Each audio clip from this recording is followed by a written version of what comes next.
denizens of the night. Welcome to another special episode. Tonight, we will continue our trek into the black heart of the city.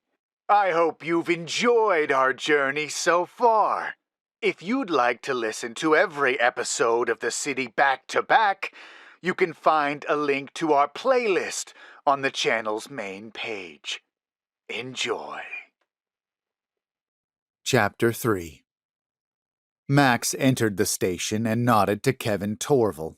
The front desk watchman and overnight receptionist appeared a bit surprised, but raised no fuss as his former colleague headed to the offices. It was 10 o'clock, but Max figured someone could get him the tintypes from the crime scenes. If he didn't keep his mind focused on the case, regardless of the hour, there was no telling where Max would find himself. Only 2 desk lamps still burned, but before Max could bother checking which officers resided at those desks, he saw the light behind the tempered glass of Harris's closed door. Max put his ear to the glass and listened to rustling paper, envisioning the mountainous piles shifting about the lieutenant's desk. He remembered the days when Harris was his partner and Max was responsible for keeping files organized. Harris's version of order had always been chaotic. Unlike Max's methodical precision, Harris could step outside the box and return when necessary. The fluidity had helped with their cases, and Harris's open-mindedness had led to his advancement. When you're willing to absorb anything, though, one must be careful who and what they choose to associate with. In the unfortunate case of Harris, the detective turned lieutenant, he absorbed the poor idea of becoming close-minded.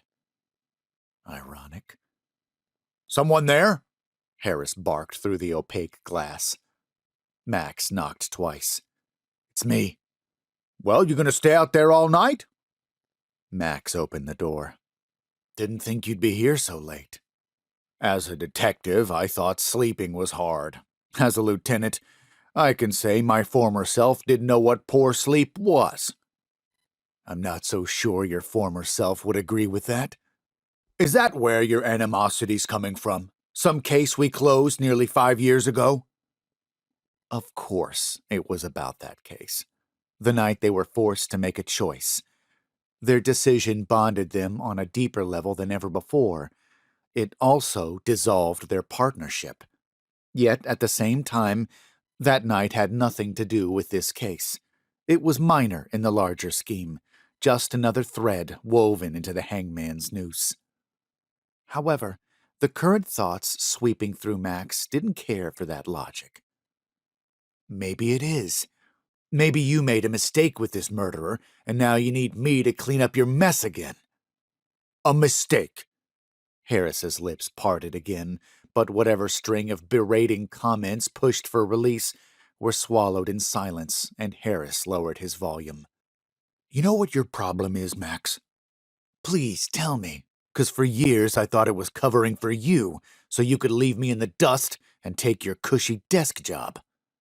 "Cushy!" Harris threw up his hands. "You made your choice that night, as did you. Problem is, you're never satisfied, Max." "What do I have to be satisfied about?" "I'm talking about your life prior to the last 6 months, prior to the night Cullen Smith died. Your problems were constant then, and they've only gotten worse." Max delighted in watching the man's temper flare, but he decided against clarifying Cullen Smith's cause of death. Known as the Digger, the serial killer was fatally shot by the jumpy trigger finger of Harris 5 years ago. But a volley of cheap ego shots wouldn't improve the situation. They'd covered each other as partners that night, and neither one of them had gotten what they deserved. Or, perhaps, they'd both reaped exactly what they'd sowed. Either way, Harris was right. Max had not been happy prior to or after their testimonies. "Fair enough," Max said. "I suppose there's no point in hashing up the past." "None that I can see." "Then what's the deal besides me cracking the case and getting the mayor off your back?" One more jab won't hurt." The truth reddened his face, and made his words seem fake despite their good intentions. "It's not just for me. I swear to God I thought this might bring you some peace. Justice seemed to help balance you in the past. But now, look at you. It's gotten worse. You're a wreck. Nobody wants to see you like this." He took a deep breath. "I don't want to see you like this. Not after everything we've been through together. Those days are long gone. Be that as it may, I don't wish the type of misery you experience on any friend, current or past. You really think that if I crack this one, I'll be happy? If you gain something in the process, beyond justice, yes, I believe you could be. At least it's worth a try. If I find Leanne, I'll be happy." Harris nodded, though his face looked skeptical. "What do you need from me? Is this really all you've got?" Max held up the pouch. Anger flared again in Harris's eyes over the implication he was hiding evidence, but the flame was extinguished just as quick. "We didn't find anything else, did you?" "Just give me the tintypes," he said, "and some time. I need to study everything." "We'll start bright and early tomorrow." "It's been 6 months, Ted. I don't do early anymore. If you want me back, I need to ease into my return. Fly solo for a bit. I can't have you breathing down my neck every day." "The mayor is breathing down mine, Max. Children have been skinned alive. This is going to shock the community." Max kept his calm. "If you think I can do it, then let me do it my way." "I do believe in you." Harris opened a drawer and removed a manila envelope. "Johnston will remain lead on paper only. This is your case. Consider yourself a special task force, unofficially in charge. Report back as you discover leads. Try not to let your absenteeism around the station become a habit." He held out the envelope. "I just have to know that you won't lose yourself out there. If I do, it's not your fault." Max let the manila envelope hang before his face. It seemed their roles had changed over the years. Suddenly, it was Harris who was calculating and rational, and Max was the unsure rookie on the brink of a crisis, grasping at anything to stay afloat. "This is where you belong."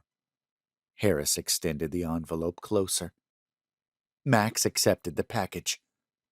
"Then this is the deciding factor. If I can't solve this one, I'm hanging it up for good." After the precinct, Max sat in his living room with the envelope of crime scene tintypes. The same empty, quiet living room that had wrapped him in a painful embrace for 6 months.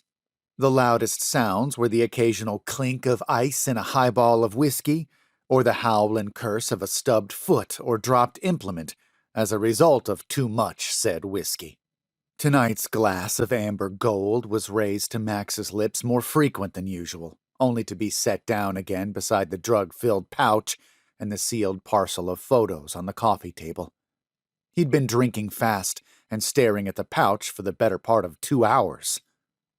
Sue Finn. The whiskey calmed his aching stomach and quieted the voice in the smallest recess of his brain. "It's like nothing you've experienced before." Max and Sho played a similar song and dance every time they met. Max patronized shins for women, opium, and gambling, and of course, information on criminal activity. Vague was always the order of the day with Shinsho. The Chinese kingpin gave no details so concrete as to incriminate himself, only the competition. But the answers would always be there, even if coded at first. Tonight, though, Shin had built nothing but curiosity. Max planned to keep what little knowledge he gleaned to himself. Lieutenant Harris may have reinstated him, the particulars to be worked out in the next few days, but Max wasn't about to show his cards yet. The department needed Max more than he needed them. He was the one who could stomach the diseased shit the city produced. It had been bad today in the Broadway apartment. And October 13th, 1909, 6 months ago. That was another day when it didn't just rain filth. It poured. Rather than think of that October night, Max took another sip of whiskey and opened the parcel. Tin types spilled across the table, and Max was thankful that the gore could only be captured in black and white. When he reached the snapshot of the young victim who was no more than discarded skin, Max wondered what the organ's owner was like in life. But no matter how many examinations he gave each image, the photos refused to divulge anything new. He pushed the violent pictures aside and picked up one featuring the apartment hallway and shoddy door. In his mind's eye, Max's apartment corridor in Eden Plaza shimmered ghostly over the snapshot, and his own room number blocked out 213. Max finished the highball, and runaway thoughts dragged his focus back in time, back to that cold October night and the long walk home. Not one of the officers could look him in the eye when he arrived.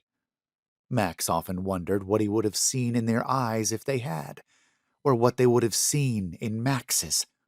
Would they have registered the shame he felt at being with Yanmei just hours before his wife was murdered?